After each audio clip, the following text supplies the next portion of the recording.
حضرت عبداللہ بن عمرو رضی اللہ عنہما سے روایت ہے، نبی صلی اللہ علیہ وآلہ وسلم نے فرمایا، بے شک اللہ تعالیٰ اس وقت تک بندے کی توبہ قبول فرماتا رہتا ہے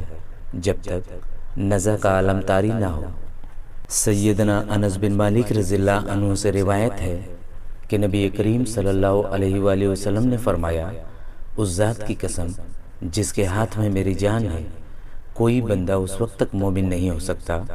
جب تک اس طرح نہ ہو جائے کہ جو خیر و بھلائی وہ اپنے لیے پسند کرے وہی اپنے بھائی کے لیے پسند کرے۔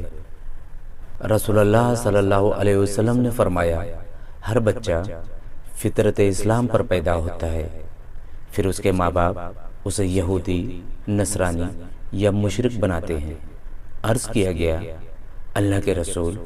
جو اس سے پہلے ہی مر جائے؟ آپ نے فرمایا، اللہ خوب جانتا ہے کہ وہ کیا عمل کرتے۔ رسول اللہ صلی اللہ علیہ وآلہ وسلم نے فرمایا،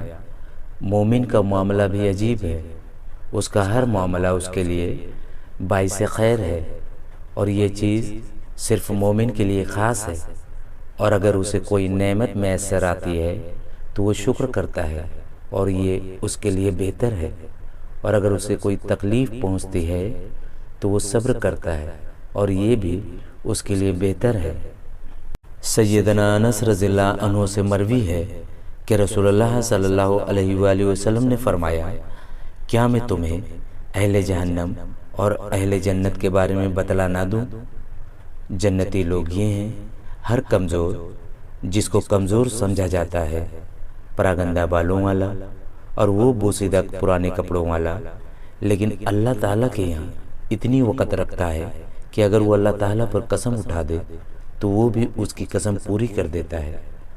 اور جہنمی لوگ یہ ہیں، ہر بد مزاج، وہ بدخلق، اکڑ کر چلنے والا، بہت زیادہ مال جمع کرنے والا اور بہت زیادہ بخیل کرنے والا، اور دوسرے لوگ جس کی پیروی کرتے ہیں۔